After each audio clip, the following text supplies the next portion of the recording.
I'm Lauren Hannah and I'm currently outside the Waterside Library. I'm going to find out more about the history of the library and what it used to be, which was a workhouse.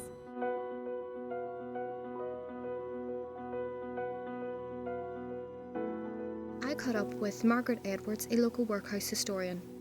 In this, she will discuss what it was like for people to be living in the workhouse at that time. We'll also look at the conditions, the diet, the horrors of the workhouse, and also how it started and finally finished. Join me as I discuss the Waterside Workhouse. When poor relief was reformed between 1832 and 1834, reformers felt duty-bound to return to the spirit of the Elizabethan poor law by setting the poor to work. The elderly and sick were to be looked after, and work was to be provided for the able-bodied in workhouses set up for that purpose. I caught up with Margaret Edwards, a local workhouse historian, to find out more about the conditions of the workhouse and the Waterside Workhouse. As we approach the 19th century, I think what's happening really in this Victorian age is people are starting to think about how they can deal with obviously the cost of looking after the poor. And this has always been a perennial problem because obviously if you go right back to the Elizabethan times, they were always trying to find ways of trying to deal with the poor. And I think what we find really at the start of the 19th century is the Victorians trying to come up with something a bit more rigorous, a bit more sort of structured. And what they decide to do then really is to create what they called the Poor Law Act. However, by the 18th century, this system had fallen apart, and there were numerous regional variations in the administration of poor relief. Apart from the need to update the system, there were other reasons for the Poor Law Act of 1834. Cost. After the Napoleonic War, there was a marked increase in the cost of poor relief, from around 2 million in 1784 to roughly 7 million in 1832. Self-help. It was a popular Victorian principle that people should be responsible for improving their own situations without relying on the government. Biblical teachings. Emphasis was placed on fundamental Christian concepts of work and was notion of reaping what you sow. Many middle and upper class Victorians felt that poverty was a result in individual feeling, i.e. elderliness, drunkenness, recklessness and having large families. So in 1838 the Poor Law Act is introduced in England, and then in 1839 the Irish Poor Law Act is introduced. And we remember at this time, of course, Ireland, we're talking about the whole island of Ireland. This is before partition, and it's very much then going to apply right across the whole country. And what they decide to do then really is to actually create what they call unions. So each area within the island is divided into different, what they call a union, which covers a certain geographic area, and each union then will have a building built within that area, which would be known as the workhouse. And even the very name suggests what the Victorians intended, that you're going in here as a place, yes, where maybe you can get some help, but you're going to have to work, and it's not really somewhere there just to be idle. The Londonderry Poor Law Union was established on the 17th of January 1839. The union included parts of Donegal and extended 28 miles in length and 16 miles in breadth, comparing 22 electional divisions and having a union population of 64,790. The Victorians had a very strong attitude to idleness and being active, and obviously being that was better to be doing something than not. And what they called people who were able-bodied, when they came into the workhouse, those are the people then who were deemed that now should be working and doing something to kind of pay their way, if you like. The workhouses then spring up all over Ireland as we progress then through past 1839, and the one in Derry here opens in 1840. A lot of the workhouses are built by the same architect, or based on the same plans of the architect George Wilkinson, who had experience building workhouses in England. So they're very much of a standard design, and very much, if you travelled around the country, you would have seen very readily what the workhouse and where it was, and it would have been very recognisable for people who travelled. George Wilkinson designed a number of workhouses in England before moving to Dublin in 1829, where he became architect of the Irish Poor Law Board. Made of limestone, the interior walls were not plastered but whitewashed. The floors or ground level were made of mortar or clay. there was still the attitude back then that people didn't want it on their back door. So a lot of negotiation had to be done to actually site the workhouse and get land where they could build it. And so here in the city, it was built in the Waterside. Because it had a standard layout, basically what happened was you would come to what was known as the reception block, was the very first block that you would have seen, probably facing more directly or closer to the road. Every workhouse would have a large perimeter wall around it, so obviously it was very enclosed. So you would have steps leading up to the reception block, and then beyond that then there would be a bit of a space, and then beyond that you would have had accommodation then for the master and the matron. You would have had a schoolroom on the ground floor, and then above that then you would have had dormitories laid out then for women, girls, maybe the women on one level, the girls above. Similarly on the other side you would have men and boys, and then the two ends would have had the areas then for the older, and you have to remember that they called people inside the workhouse sometimes inmates or paupers. Then stretching along the back would have been a long building which was known as the refectory, where primarily this was used for meals but also for religious service. And at the very back of the workhouse then you would have had the infirmary, laundry, possibly sometimes what they call the idiot wards as well. So it had its own structure, and then you would have gardens and areas where they would have grown vegetables, and obviously people were buried. Those who died, generally speaking, were buried in the grounds of the workhouse. So death was something that quite often wasn't seen as something that, it was very matter of fact, I suppose, and really Victorians too, words, they use words that perhaps we would find obviously not acceptable today. So a lot of people who would have had mental health problems did end up in the workhouse. People who obviously were vagrants, people who were beggars, people maybe who would have had all sorts of problems, maybe with alcohol and things like that we probably wouldn't recognise back in the 19th century, would have made their way into the workhouse. So yes, the attitude to death, there's records of numerous, just mass graves in the grounds of the workhouse. It had said that corpses from the people in the workhouse had been located when building up the new site.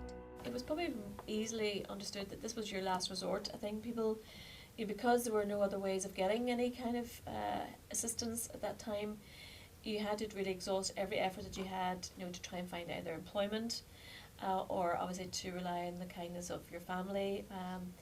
But for those who had exhausted all those possibilities, then the workhouse was that last resort. And generally speaking, you would have found families going in there, who were probably young parents, maybe with some children.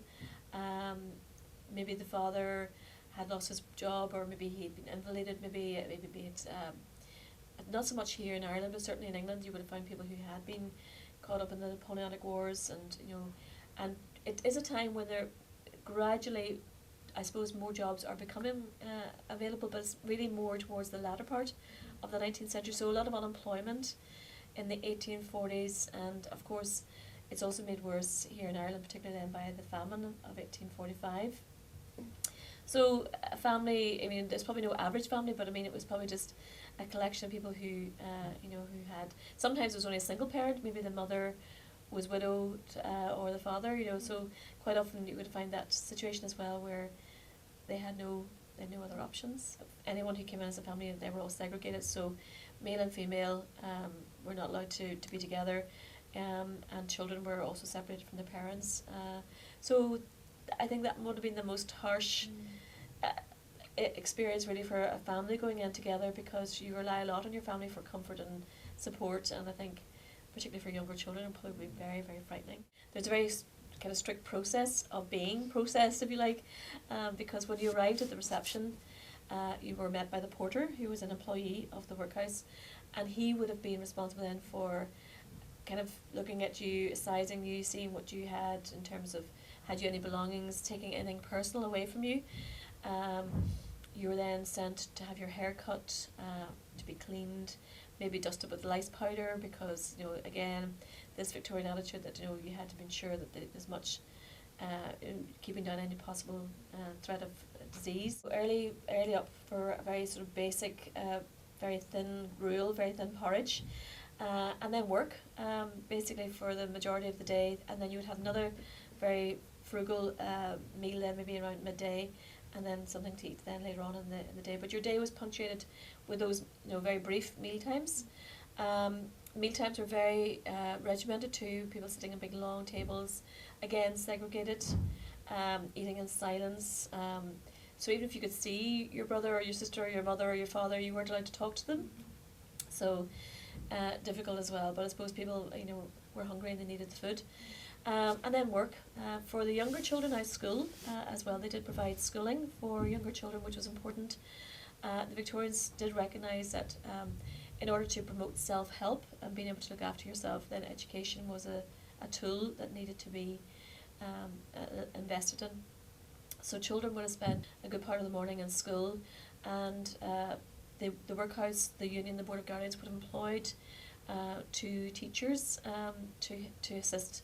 So if you can imagine, then you would have had a schoolmaster and a schoolmistress, and obviously all the children in any Victorian classroom were all taught together. So you might have had maybe 60 or so children in a classroom at any one time. And quite often at this point too, the salaries for the workhouse staff were quite poor. So it varied in terms too of the kind of standard of teaching depending on who the teachers were, because I don't think it was always a requisite that you had to have any kind of qualification to be a teacher at that time. So obviously, if you presented yourself and you were deemed suitable by the Board of Guardians, you would have got the job. The other 2 key posts within the workhouse staff would have been the master and the matron. The master really is the key figure within the staffing structure. Generally speaking, they tended to be either ex-police or ex-army, because again they fitted very much into that kind of institution and that kind of way of working in a very regimented society and environment. A schoolmaster taught the boys and a schoolmistress taught the girls. The standard of education varied as the 19th century many teachers had no training or qualifications. In 1853, the report stated that in Derry, the schoolmaster who had been there for 3 years believed that Greece was in the continent of Italy. Over the years, the role and function of the workhouse changed. The workhouse became a refuge for those who were unable to fend for themselves, such as old, infirm and mentally ill. It was no longer the semi-prison for able-bodied men and women. However, the dreadful conditions which occurred during the famine years remained in people's memories for generations, and the stigma of the workhouse was never erased. As we go through the 19th century, we do see a bit more of a lenient approach, and by the start of the 20th century, new legislation is going to be introduced that will help, I suppose, bring the end of the workhouse closer. New legislation 1908 brings in the Pensions Act, and then also 1911 the National Insurance Act, which allows people then to contribute whilst they're working to get relief if they need it, if they were unemployed. And then later on, I suppose really the big change then is in 1945, after the Second World War, when the welfare state is introduced by the Labour government at the time, which really introduces that whole idea of looking at how people should be looked after by the government from cradle to grave. The Board of Guardians acted as a temporary management committee until the 31st of October, when a permanent hospital management committee took over the complex as the Waterside Hospital. By this time, really, workhouse numbers are very, very small, and very, very, very few children are living in workhouses at this point, mostly older people. And the workhouse here in the city closed in 1948, with the last inmates being taken then to what was still a workhouse for a while in Coleraine. The workhouse here in the city then became a hospital for the remainder of its time until the early 90s, and then it closed as a hospital. For a brief time, nothing happened then, it was sold, and then it became a museum for a brief time then in the late 90s. And it was popular as a museum because very much the building was what was left of the workhouse. Today in the Waterside, what we have is the reception block at the front where the NSPCC are now, with the famous 13 steps leading up to that from the street. And then behind that you have some evidence of some of the old dormitories left. And on the ground floor where the library is now, the Waterside Library, is what would have been the schoolroom. But a lot of it was demolished in the 90s. But I think it's good that we still have something there, even though it's not a museum anymore. It's the building itself is listed.